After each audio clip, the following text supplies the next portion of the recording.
This is a radiological defense operations room, a nerve center for survival, which we hope we will never have to use. But since war could come, this room is ready, and so are others throughout the country.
Radioactive. Louisville, 740 Zebra, thanks. 5 megaton producer. The USA, almost 3.5 million square miles. And at the other end of our scale of size, tiny dust-like particles. They too have a name, and the name is fallout, radioactive fallout. A large-scale nuclear attack on the United States could produce a patchwork pattern of fallout covering 2/3 of the nation, more than 2 million square miles in a single day. In this 2 million square miles, more than 100 million people living well beyond the destructive range of blast and heat could be subjected to dangerous or deadly amounts of radiation from fallout.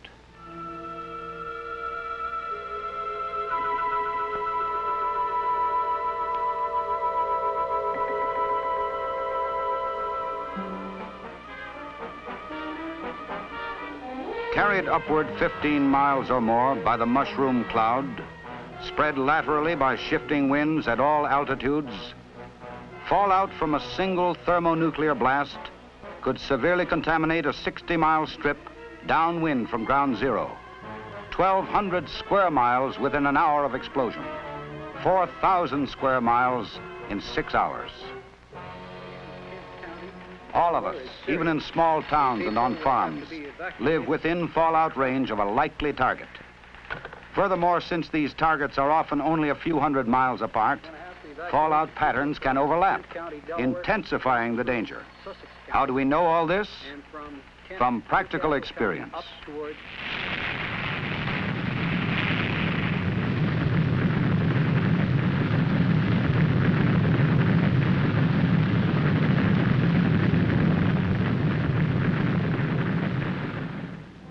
A thermonuclear test in the Pacific in 1954 produced a highly contaminated area 20 miles upwind and 220 miles downwind, with a variable width up to 40 miles, large enough to reach from Washington, D.C. to New York City, along the densely populated eastern seaboard. In this 7,000 square mile area, there would be enough radioactivity to threaten seriously the lives of all who failed to take shelter before fallout arrived. Let's look at it in another way. Let's assume that industrial St. Louis were hit by a weapon with the explosive equivalent of millions of tons of TNT. Depending on winds, fallout could extend 40 miles into southwest Illinois in an hour, to Terre Haute, Indiana, 150 miles to the east in 7 hours, and to Wheeling, West Virginia, another 325 miles within 24 hours. Total drift, more than 500 miles.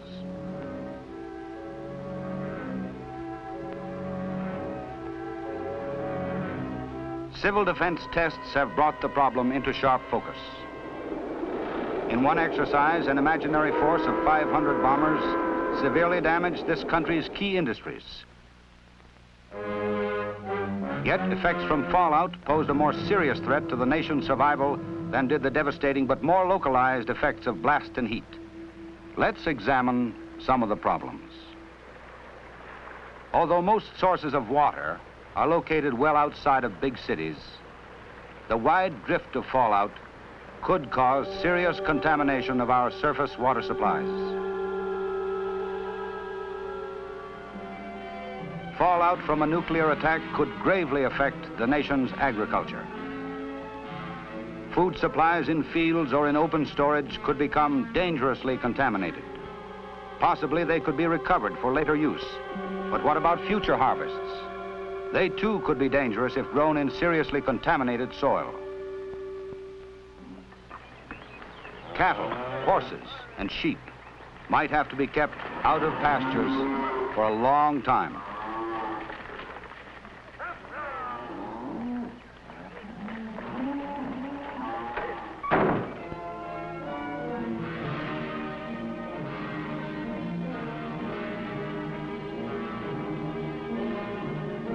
In short, fallout from nuclear attack would threaten us with thirst and famine, as well as with sickness and death from direct radiation.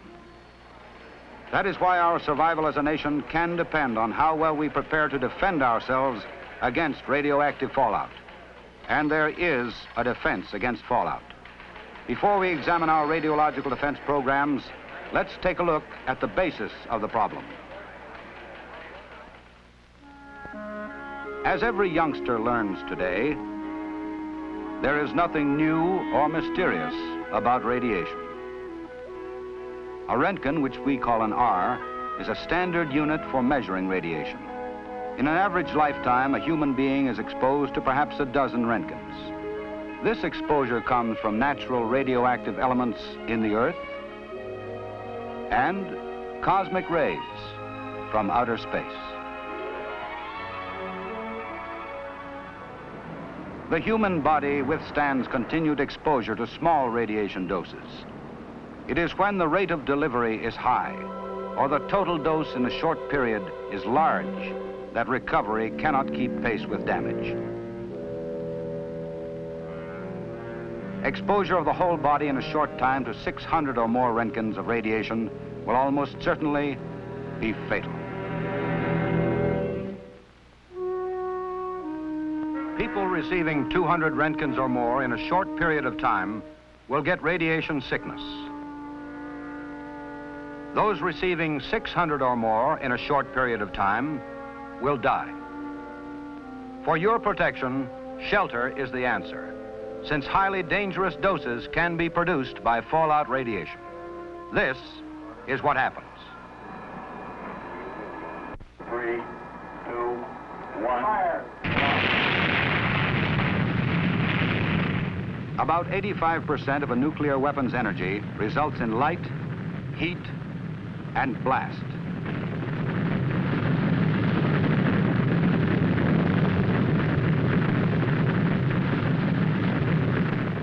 But 15% of the released energy is radiation. This is of two types.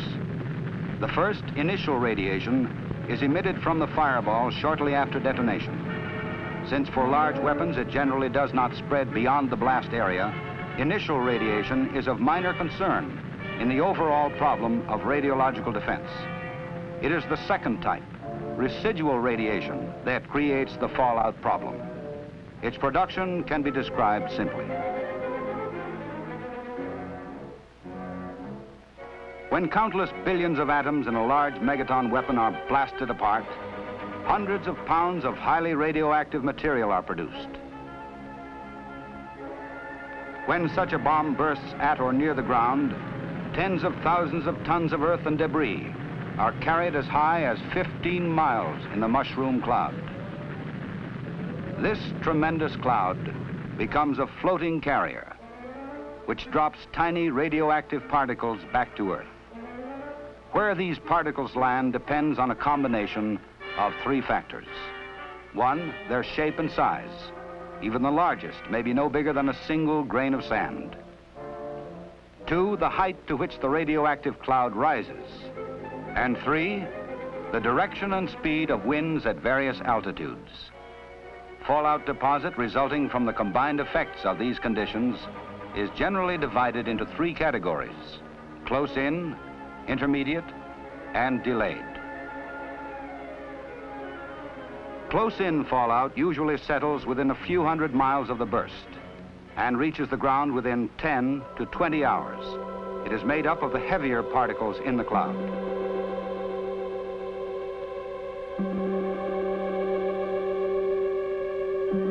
Intermediate fallout descends within a few weeks of the detonation.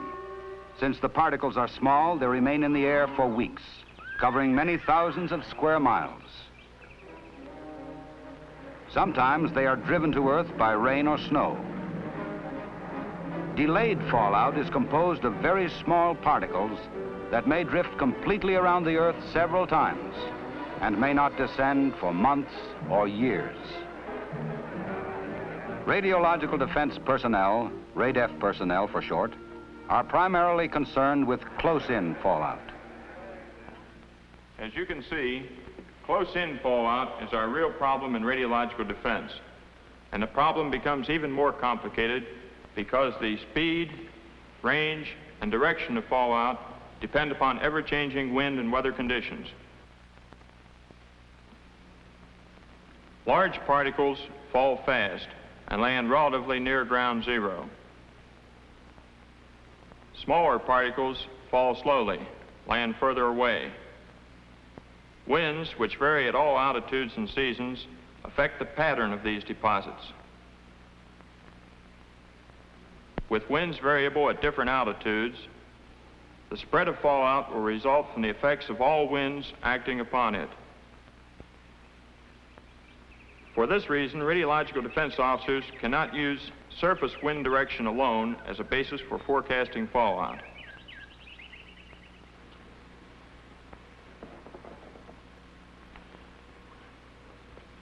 Radioactive materials decay with time.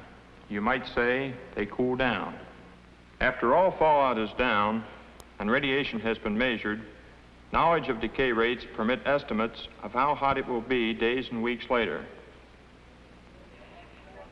With this information, civil defense can estimate when it will be safe to evacuate or to leave shelter.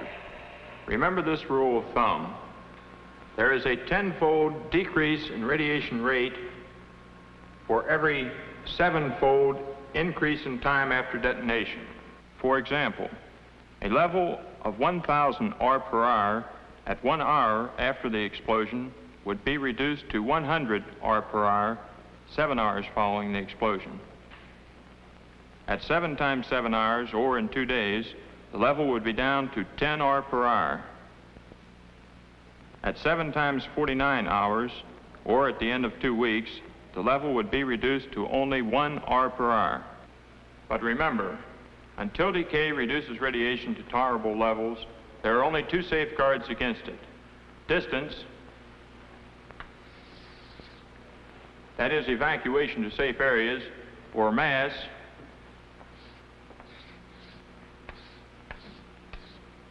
which is shelter. Underground shelters covered by at least 3 feet of earth, or basement shelters of the types recommended by civil defense, will give substantial protection. This is why we believe that most people who live beyond the areas destroyed by blast and heat can survive fallout if they will follow civil defense instructions. As serious as fallout is, we can cope with it through action as individuals and through an effective radiological defense program. An active program carried on by federal, state, and local governments. At the federal level, representatives of many agencies meet regularly to perfect methods of collecting and analyzing fallout information and to find the best means of advising our states and communities about fallout conditions after a nuclear attack.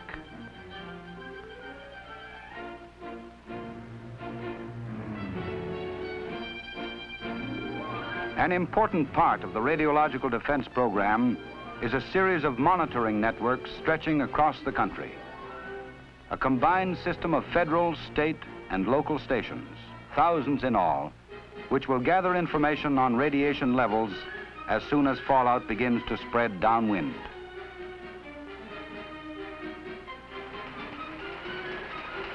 On the basis of this information, transmitted by top priority communications of every type from coast to coast, early, effective action for our protection would begin at state and local levels.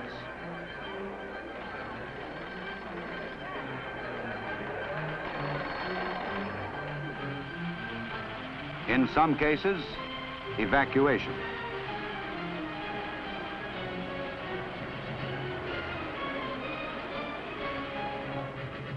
In most cases, shelter.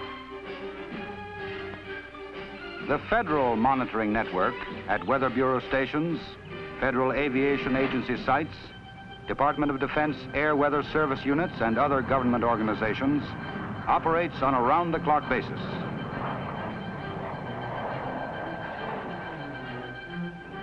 At every level of government, radiological defense units are being equipped and trained to act.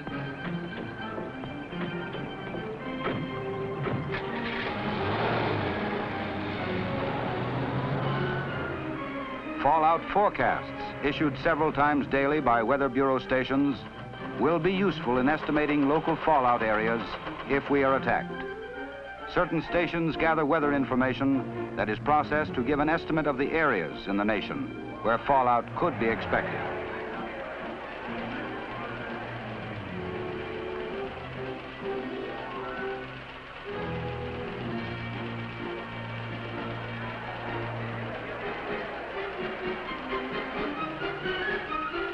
Sent over a vast teletype network to civil defense and other offices throughout the nation, the coded information is charted on maps to show sections threatened by fallout. Lines on the map show where and when the fallout is likely to arrive. At all civil defense regional offices, radiological defense personnel help state RADF staffs in their regions.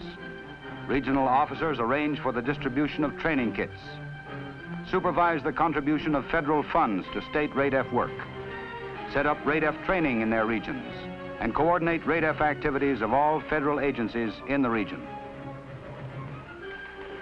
This is important enough to have sufficient copies made both directly Midwest is going to cause a rain out and increasing radiation is tested here in Ohio and western Kentucky.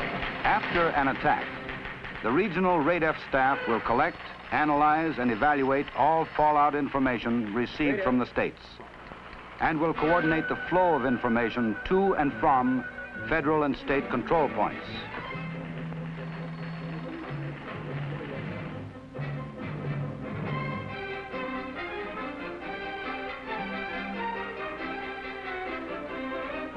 The state RADF people will use both ground and aerial monitoring units to make broad statewide surveys.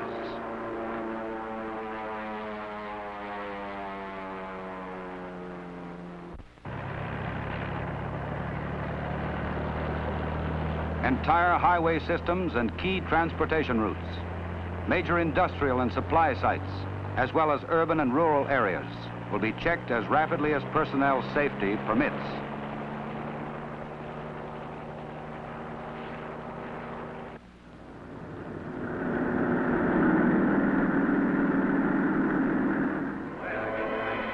The state RADF unit also maintains working maps.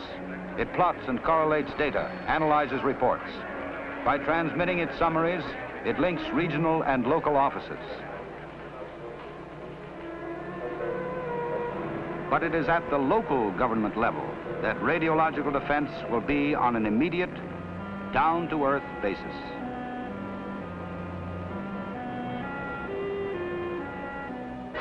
Local RADF will perfect and test detailed plans for operations. Keep all equipment in readiness condition. Train and rehearse operating crews so they too will be ready. It will set up communications between its units and for liaison with state RADF organizations. When an attack warning sounds, local survival plans go into effect.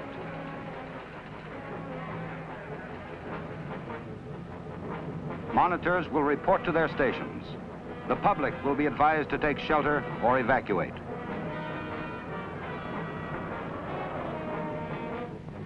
After attack, first reports of radiation measurements will come from sheltered monitoring stations. As soon as radiation levels permit, police, firemen, highway maintenance men, conservation officers, everyone trained to use survey meters will begin the vital work of getting detailed data to control centers.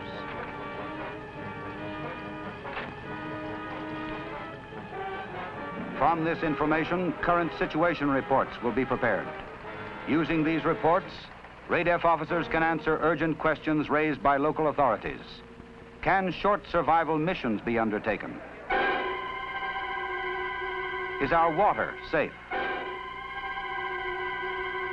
What roads are safe? Are feed, livestock, and crops contaminated? When can emergency teams begin decontaminating and reclaiming property?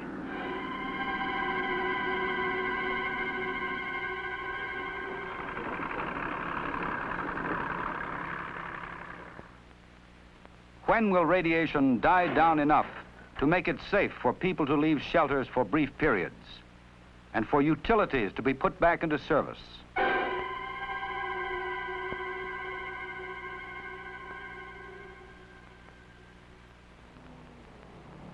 Survival of whole communities can depend on the accuracy of answers given to these questions. Local RADF plans also cover places where people work. Employers must shoulder their responsibilities by providing fallout shelters for workers. At work and at home, everyone must understand the hazards of fallout and the value of shelter. Every family must provide for its own survival for at least 2 weeks. Since radiation levels outside would often be deadly, fallout shelters will protect the most people. Both the underground and indoor basement shelters recommended by Civil Defense can be very effective. They must be stocked with a 2-week supply of food and water.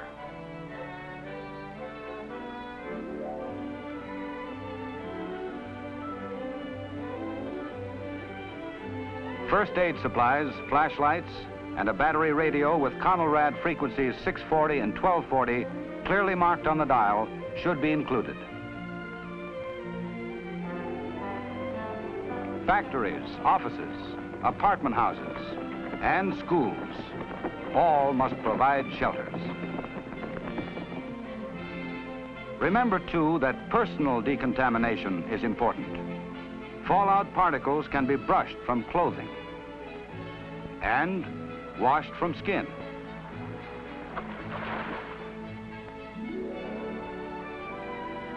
All in all, a big program.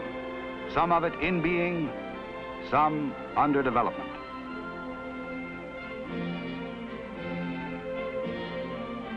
But it takes action to fulfill this program.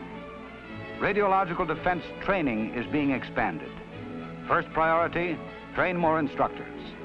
At 3 national centers, in classrooms, on calibration ranges, learning theory and practice, more than 2,000 adult students each year are taking basic or advanced courses. Courses that will qualify them to instruct classes back home. A total of 600,000 monitors must be trained to make radiological defense effective in every community. To support this program, radiation survey meters are being distributed widely. These instruments, which measure radiation levels in terms of Roentgens or milliroentgens per hour, are the backbone of radiological defense In addition to survey meters, dosimeters, instruments which measure total doses of radiation, are being distributed to the states and federal agencies. Radiological defense instrument kits for use in science classes are being distributed to 15,000 high schools throughout the nation. With the aid of this equipment, our young people will acquire a better understanding of radiation and will be better prepared to contribute to the nation's RADEF effort. Improved radiation measuring instruments and multiple-purpose computers are being designed, built, and tested. An intensive public education program to tell the American people about radioactive fallout and shelter is underway. For it is an informed public that will mean the difference between success and failure in meeting this threat. Informed people in homes and factories and offices must know their personal responsibilities for shelter and protection. Informed officials at all levels of government, from Washington, D.C. to the smallest town council, must understand the RADEF program and help make it work if the people of the nation are to survive. I'll finish this spot out on wood. RADEF, Charleston, West Virginia, 20 KC 0900 visual. Check. Our efforts now to build a workable radiological defense will pay off richly by helping to deter aggression and by saving countless lives if nuclear attack should come.